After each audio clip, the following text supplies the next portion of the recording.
Olá. Quando falamos em cultura brasileira, o que vem à sua mente? É samba, futebol, folclore, culinária, religiões? E quando tratamos de cultura política, você saberia dizer, quais são as nossas características, né, gerais, vamos assim dizer, neste departamento? Às vezes pode ser meio complicado, né.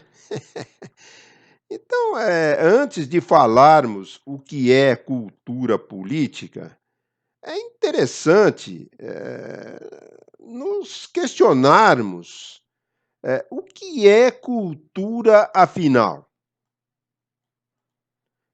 Por ser um conceito, assim, muito complexo, não existe, um consenso acerca da sua definição, a definição exata, né. A cultura, ela é construída, socialmente e pode ser, modificada.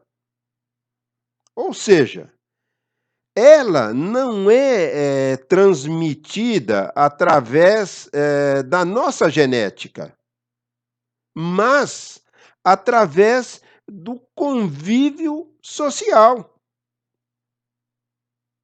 É algo assim aprendido, por nós como indivíduos no decorrer da nossa vida. Ela pode, ser transmitida, por várias, gerações, né, através de costumes, de valores e da cultura oral no vamos passar, vamos conversar, vamos analisar, né. Então a cultura é comum a um grupo social, mas não é algo individual, entende? No entanto, o modo como cada pessoa se relaciona com a cultura da sociedade ou grupo em que está inserida, tem as suas variações. Ela não é isso e acabou, ela tem as suas variações, e cada um vai pensar de uma forma diferente. Então, a cultura política de nós brasileiros, vejo assim que basicamente ela é pouco democrática. Isto para uma boa parte, da nossa população. Porque para esses, não importa se aqui é democracia ou não. Ele não quer saber de política, não quer saber que regime que está sendo implantado no país. Pois o que importa, seria a situação econômica, estar bem com o seu tutu e ter a grana para passear, ter comida na mesa. Então, se tiver tudo isso daí, não importa para ele se aqui é democrático ou não. Outra coisa, baixa participação política, né, é laica, é descrente dos políticos e da política. E dividida, e pior ainda, e dividida ideologicamente, hoje, numa polarização, ou é direita ou é esquerda e não quero nem saber do resto. E dominados por um populista que adora ser idolatrado. Para nós aqui temos exemplos vivos, né, tanto da direita quanto da esquerda, né. Então, essa é a nossa cultura atualmente, na prática, né, no dia a dia. Então, diante dessa situação, seria necessário nós realizarmos uma reflexão, ou começar a fazer essa reflexão, e nos perguntarmos se essa é a cultura que queremos ter, se é a nossa cultura ideal. Já pensou nisso? Ou pelo menos fazemos os nossos filhos, ou netos, ou conhecidos a seguirem esse caminho? Não sei.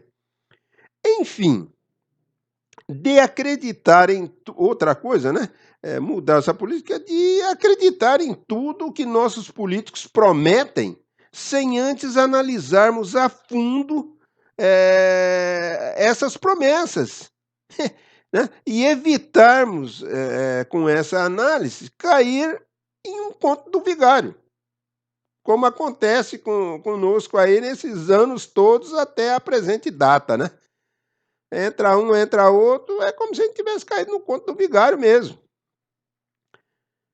E aqui vamos deixar, claro o que estamos aqui falando não tem nenhum objetivo de querer mudar a sua opinião ou a opinião de outra pessoa, né. O que estamos falando aqui é apenas para servir, como para uma reflexão ou ver algo desapercebido de repente, né. Às vezes você enxerga sobre uma ótica, outra, por outra, cruzam-se as 2 e de repente a gente descobre nesse cruzamento: "Opa, realmente aqui tem algo que, né, está certo ou não". Vamos falar de 2022 agora, porque este ano de 2021,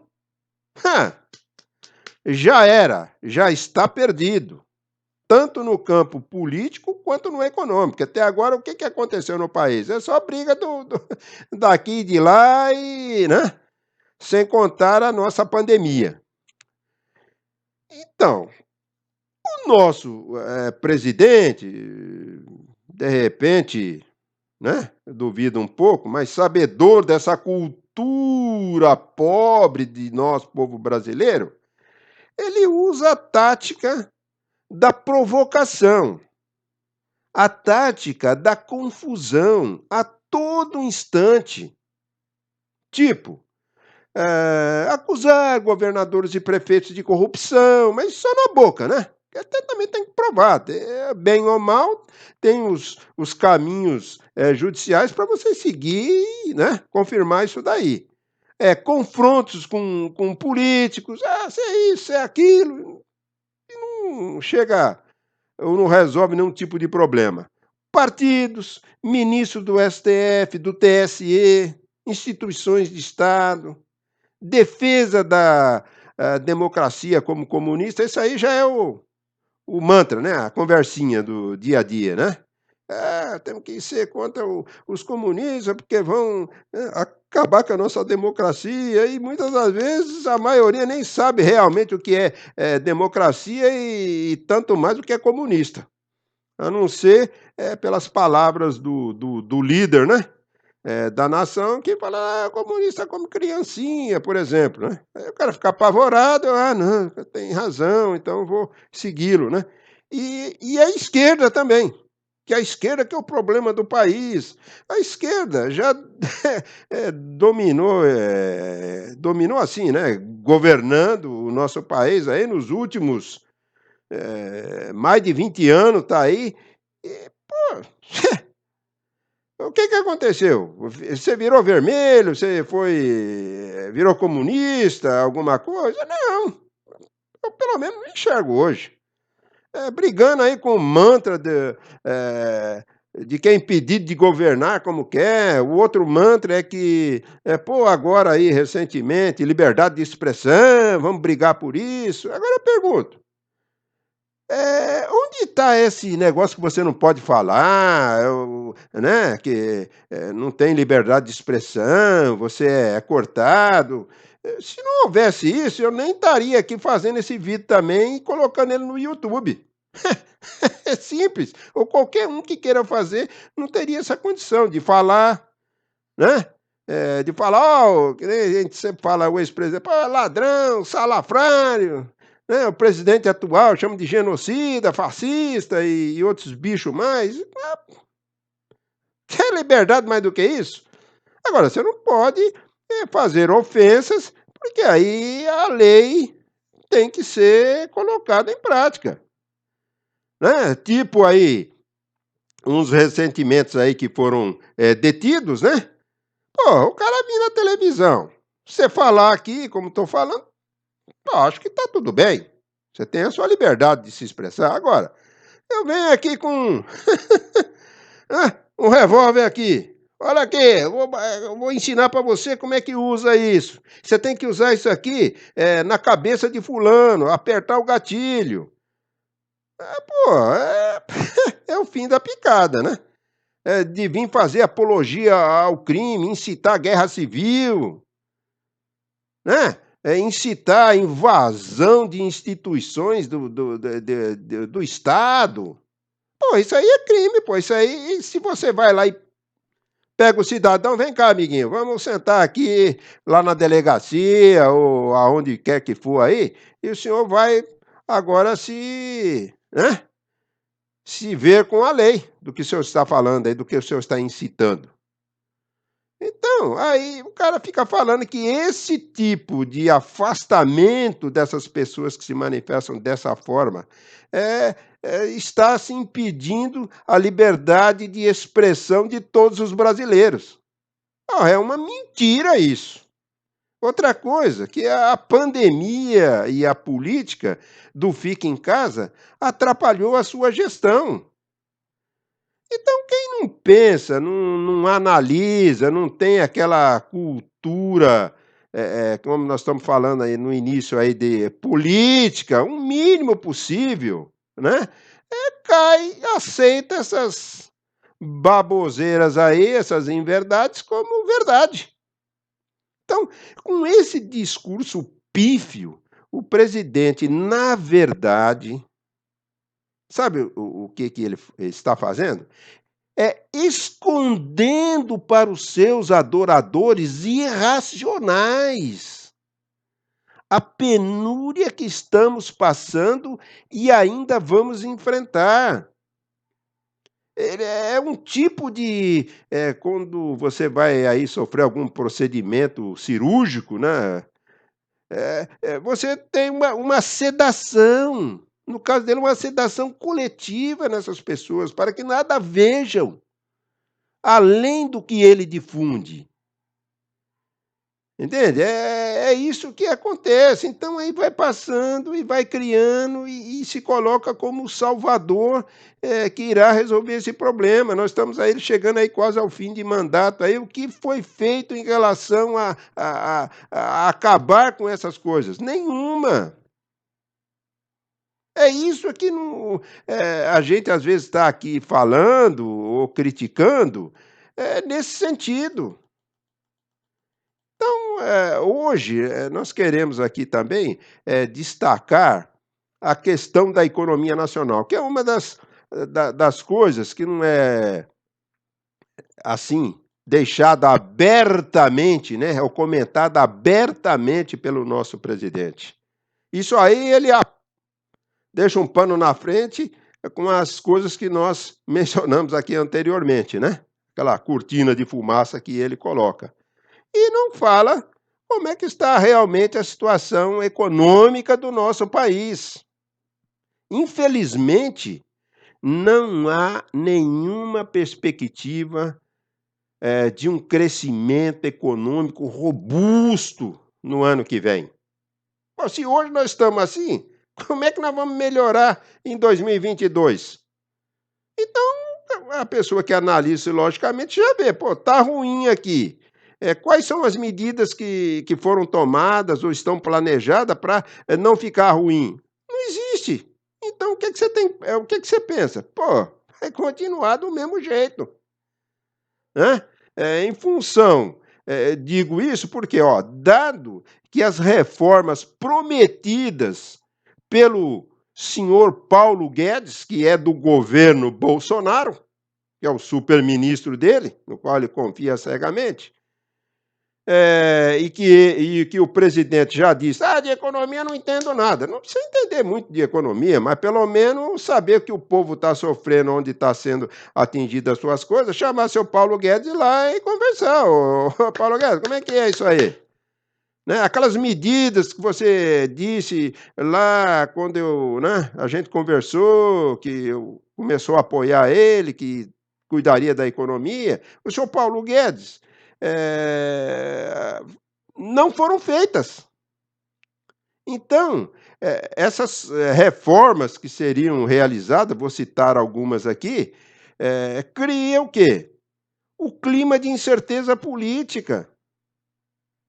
E esse clima de incerteza política é promovido pelo senhor Jair Bolsonaro, que ele também não enxerga, com esses comportamentos, né, as suas falas, que ele não enxerga o estrago que está fazendo e que faz ao país. Isso daí, sabe o que que acontece com esse tipo de posicionamento do nosso presidente? O investidor que procura gerar um retorno satisfatório sobre o seu capital, tomando assim um risco moderado ou baixo, ele não vai entrar num barco balançando e sem rumo. Cada hora a política vai ser assim, ah, não é, amanhã vai ser assim, vai ser assado. Pô, quem é que vai investir nisso daí? Não entra investimento, a economia não anda. O que vai é, quando está nessa situação de incerteza, insegurança, o bom investidor não quer saber de colocar o dele aqui. O que atrai na atual situação é somente especuladores que tentam obter retornos essencialmente altos, né, sobre suas apostas, porque aí ele é um apostador, né, em um mercado instável. Por exemplo, o cara compra uma ação hoje, uma empresa que está lá caindo, porque a economia está ruim, está vendendo, está ruim, o cara vai lá, pá, compra uma ação daquela. De repente dá aí uma melhorazinha, não sei o que lá e tal, dá um boom na bolsa. O que o cara faz, esse especulador? Ele vai lá rapidamente, aproveitando aquela pequena valorização na cotação, e no dia seguinte ele, pimba, vende aquilo lá, já tirou o dele do mercado e já ganhou algum em cima. Ou arrisca no dólar. Fica só de olho. Tem alguma informação privilegiada? Olha, vai ter que dar uma aumentada no dólar aí amanhã, depois da manhã. O que o cara vai lá? Vai lá hoje, mesmo estando a 5, mas vai subir para 7 ou 8 reais. Um exemplo. O cara vai lá hoje e compra o que tem que ele consegue comprar de dólar, espera um, dois, subiu lá, correndo lá, já vendeu. Quanto que o cara ganhou em 1 ou 2 dias aí? É isso que atrai esses especuladores aqui no país. Agora, isso tem que ser visto pelo presidente e pelo dono do Ministério da Economia. Então, a gente vê hoje aqui, por exemplo, que a presença do Paulo Guedes no Ministério da Economia, que até pouco tempo atrás parecia uma salvaguarda em relação a uma aventura fiscal, já não dá mais confiança. Entendeu? Parece que o apego dele ao cargo de ministro todo-poderoso e também pelas facilidades que tem de trabalhar, porque o presidente não cobra nada dele, não entende nada de economia, então o cara vai trabalhar dentro da área dele que é a mais interessante, que é a área financeira. E permitir gordos lucros para certos setores. Não são todos os setores da economia nacional que têm a, né, a felicidade de ter lucros bem gordos, né? Gorduchos mesmo. Então é bem maior do que se imaginava e ele não teria grande restrição ou mesmo firmeza para resistir, como aliás não tem resistido, seu Paulo Guedes, aos impulsos populistas do presidente. Então, as atitudes do presidente, aliás, não são novidade nenhuma, porque ele está mostrando, agora mais claramente, o que sempre foi. Só acreditou nele, eh, foi o ministro quando aceitou entrar nessa aventura, porque o Paulo Guedes também não é burro, né?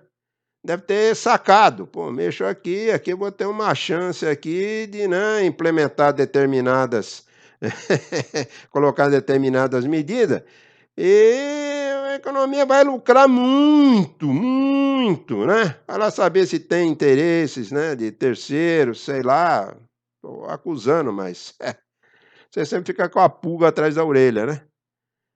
Porque, olha, quando ele o entrou para a campanha do Bolsonaro, quem acompanha é só pesquisar no doutor Google, né? O senhor Paulo Guedes dizia que iria, hein? Porém, a meu ver, assim, ele nem foi e nem voltou. Com a seguinte conversa, olha, veja só. Diz que iria zerar o déficit primário no primeiro ano do mandato. O primeiro ano foi em 2019. 2019 já foi embora, né? E até agora, o tal do zero não apareceu. É brincadeira, né? Acho que o zero ficou lá em 2019 no pensamento, nos devaneios, né? Outra coisa, diz que iria privatizar 1 trilhão de reais. 1 trilhão. Ó, andou aí privatizando umas coisinhas aí, mas já tá muito distante desse valor, meu. Queimamos aí coisas nacionais boas que poderiam ser vendidas com preço da coisa, mas esse 1 trilhão aí já era. Outra coisa, reforma tributária e reforma administrativa. Isso daí, a gente vê só se o Centrão concordasse. Aí seria uma coisa, iria vir passar assim, ó, vupt, né? Mas para os membros do partido desse tal Centrão, é interessante da maneira como é, entendeu? Então, resumindo, não fez nada disso o senhor Paulo Guedes, assim como as promessas do presidente Bolsonaro. Também não fez nada do prometido. Foi quase, fez uma coisinha ou outra, mas no geral foi quase tudo ao contrário. Olha, a privatização praticamente não andou, conforme as projeções. A aprovação da reforma da Previdência, ela só aconteceu muito mais por causa do protagonismo do Congresso, apesar dos pesares, e porque já tinha sido trabalhado lá no governo do Temer. Se não, meu amigo, se fosse depender do atual governo, que até agora ainda não começou a funcionar, isso aí estava paradinho lá e sendo como moeda de negociação do Congresso. Então a gente vê o que se montou aqui no Brasil foi quase, para ser justo, tá? Um estelionato eleitoral. E podemos chamar assim sem exagero algum, hein?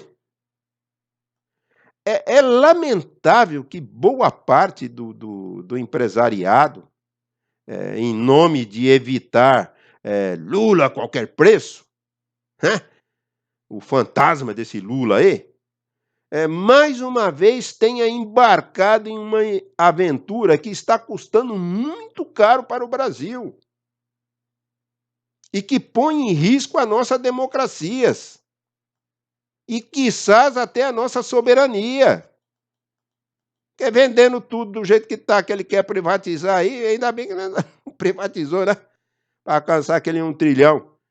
Daqui a pouco você está na mão de tudo aí, ou é chinês, ou é americano, ou é russo, sei lá qual outra nacionalidade vai estar enfiando aqui, porque às vezes isso aí também são tudo feito assim, secretamente, né? Do grupo tal que comprou, mas você não sabe quem é que está atrás desses grupos. Quem são os donos desses grupos? Você não fica sabendo, né? Então você está como dentro de uma caixinha de surpresa. Então, esse enredo de que contra Lula vale qualquer coisa é quase um mantra que ficam aí dando vazão a isso. Vimos isso aí também na eleição do Collor, o caçador lá de Marajás, que caçar, vamos acabar com o Marajá, também, você viu vimos no que deu, né. Por isso que eu falo que sempre a gente está entrando no conto do vigário. E os empresários, minimamente lúcidos, né, e bem informados, esses aí nunca acreditaram nessa cilada aí chamada Jair Bolsonaro. Outra parte do empresariado que sempre foi chapa branca e oportunista nos governos anteriores, agora aproveitaram um pouco, mas estão começando a se dar conta de que nós estamos indo por um caminho muito ruim, o famoso indo para o brejo. E que estamos vivendo, assim, um enorme, retrocesso, não está havendo um avanço, né. É retrocesso nas mais diferentes dimensões. Uma coisinha aqui, outra lá, outra acolá. Então isso aí tudo junto, porra, vai ser uma gran a hora que estourar, Deus me livre, viu. Vamos sofrer, muito mais. Então, tudo isso, que vão da parte fiscal à ambiental, né, passando pelo crescimento econômico, pelo ambiente de negócios e praticamente por qualquer outro tema. Vai estourar em tudo quanto é esses locais aí. A única coisa, que talvez justificasse a presença desse Paulo Guedes aí ainda no governo, seria manter um mínimo de responsabilidade na política fiscal. Mas isto é quase impossível, porque, está em jogo, a gente vê assim claramente, é a sobrevivência política de curto prazo que levou o Bolsonaro a ficar de joelhos, pedir a bênção, né, em relação ao Centrão. E o Centrão, ele prefere ações de política econômica, com mais gastos, com cargos, com preferências, favores que atendam às demandas crescentes desse grupo, que sobejamente sabemos que sempre faz o jogo da chantagem em relação ao executivo desde o governo do PT. Os caras não nasceram agora. Então, na nova política, não deveria pegar esses caras da velha política. Isso segundo o seu Bolsonaro, né? É o próprio sistema, é parte do próprio sistema. Então, da forma como o seu Paulo Guedes está cedendo com o ministério e continuar a todas as pressões e exigências que são crescentes, né, do governo e do centrão em relação à política econômica, não justifica a sua continuação no cargo, hein? Nem ele, nem o presidente. E o seu Guedes, ele já se desmoralizou por completo e vai se desmoralizar ainda mais se ele continuar nesse barco aí. Até o nosso próximo vídeo. Muito obrigado pela sua visita. Namastê.